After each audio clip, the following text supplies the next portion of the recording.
Bismillahirrahmanirrahim. Assalamualaikum warahmatullahi wabarakatuh.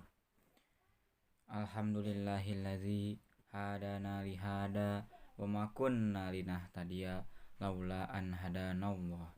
Asyhadu an la ilaha illallah wa asyhadu anna Muhammadan abduhu wa rasuluh alladzi la nabiyya ba'da amma ba'du. Perkenalkan, nama saya Raka. Kali ini saya akan menceritakan sebuah kisah seorang pemuda yang tinggal di negeri Yaman. Dia terkenal fakir di negerinya, atau bisa disebut sangat miskin. Beliau bernama Uwais Al-Qarni. Uwais Al-Qarni adalah seorang anak yatim. Bapaknya sudah lama meninggal dunia.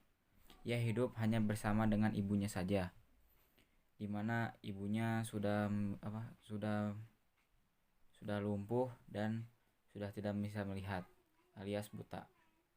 Dalam kehidupannya, Uwais Al-Qarni bekerja mencari nafkah dengan mengembalakan domba-domba orang pada waktu siang hari. Upah yang diterimanya cukup buat nafkahnya dengan ibunya.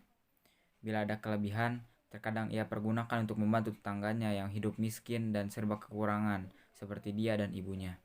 Demikianlah pekerjaan Uwais Al-Qarni setiap hari. Uwais Al-Qarni memiliki penyakit sopak. Tubuhnya belang-belang. Nah, walaupun cacat, ia adalah pemuda yang sangat soleh dan sangat berbakti kepada ibunya. Ibunya hanyalah seorang wanita tua yang lumpuh. Uwais senantiasa merawat dan memenuhi semua permintaan ibunya. Hingga ada satu permintaan ibunya sebelum ibunya meninggalkan dunia ini. Ibunya memiliki satu permintaan, yaitu ibunya ingin mengerjakan haji. Uwais tercenung. Perjalanan ke Mekah sangatlah jauh, melewati padang pasir tandus yang panas. Orang-orang biasanya menggunakan unta dan membawa banyak perbekalan. Namun Uwais sangat miskin dan tidak memiliki kendaraan. Uwais terus berpikir mencari jalan keluar. Kemudian dibelilah seekor anak lembu. Anak lembu itu bukanlah buat dinaiki untuk bisa mengerjakan haji bersama orang tuanya. Namun anak lembu itu dia gendong bolak-balik. Kenapa? Karena Uwais ingin bisa menggendong ibunya. Karena Uwais belum kuat, Uwais pun menggendong anak lembu itu sehingga dia cukup kuat. Setiap pagi beliau bolak-balik menggendong anak lembu naik turun bukit. Nah, seketika itu banyak orang-orang yang mengatakan Uwais gila, Uwais gila. Nah, kata orang-orang itu, ya kelakuan Uwais memang sungguh aneh. Nah, tak pernah ada hari yang terlewatkan ia menggendong lembu naik turun bukit. Makin hari anak lembu itu makin besar dan makin besar tenaga yang diperlukan Uwais. Tetapi karena latihan tiap hari, anak lembu yang membesar itu tak terasa lagi. Setelah 8 bulan berlalu, sampailah musim haji. Uwais telah mencapai 100 kg. Begitu juga dengan otot Uwais yang makin membesar. Ia menjadi kuat mengangkat barang. Tahulah sekarang orang-orang apa maksud Uwais menggendong lembu setiap hari. Ternyata ia latihan untuk menggendong ibunya.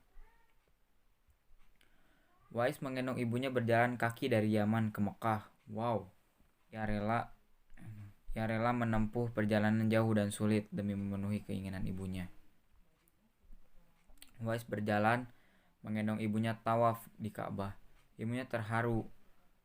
Saatnya di hadapan Ka'bah, ibu dan anak itu berdoa, "Ya Allah, ampuni semua dosa ibu," kata Uwais.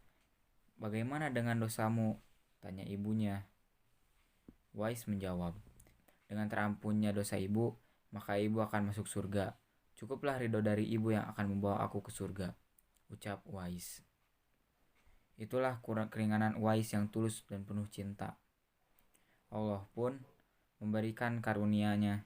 Uwais ketika itu disembuhkan dari penyakit sopaknya. Hanya tertinggal bulatan putih di tengkuknya. Bulatan putih itu adalah tanda untuk Umar bin Khattab dan Ali bin Abi Thalib, dua sahabat Rasulullah itu, untuk mengenali Uwais.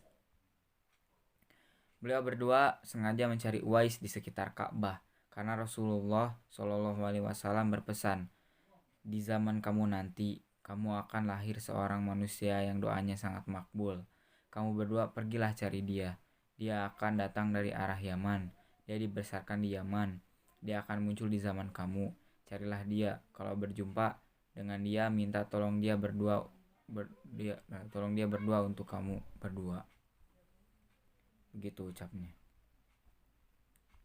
Nah, setelah pulangnya Uwais Al-Qarni ke rumah, dia minta izin kepada ibunya untuk menemui Rasulullah Shallallahu Alaihi Wasallam. Dia sangat sekali ingin menemui Rasulullah Shallallahu Alaihi Wasallam karena dia sangat cinta pada Rasulullah tersebut. Setelah pamitan, Uwais pun pergi ke Madinah. Setelah menempuh perjalanan jauh, akhirnya Uwais Al-Qarni sampai juga di kota Madinah. Segera ia mencari rumah Nabi Muhammad SAW. Setelah ia menemukan rumah Nabi, diketuknya pintu rumah itu sambil mengucapkan salam. Keluarga seseorang yang membalas salamnya. Segera saja Uwais Al-Qarni menanyakan Nabi SAW yang ingin dijumpainya. Namun ternyata Nabi tidak ada di rumahnya. Beliau sedang berada di medan pertempuran. Uwais Al-Qarni hanya dapat bertemu dengan Siti Aisyah. Dalam hati Uwais, perasaan ingin menunggu kedatangan Nabi Muhammad dari medan perang. Tapi kapan ya Nabi pulang?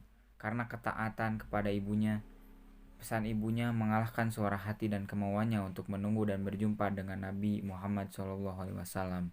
Karena hal itu tidak mungkin, Uwais Al-Qarni dengan terpaksa pamit untuk segera pulang kembali ke Yaman. Dia hanya menitipkan salamnya untuk Nabi Shallallahu Alaihi Wasallam.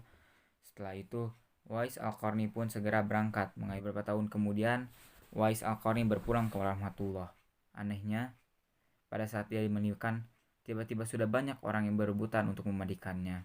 Dan ketika dibawa ke tempat pembaringan untuk dikafani, di sana pun sudah banyak orang-orang yang menunggu untuk mengkafaninya.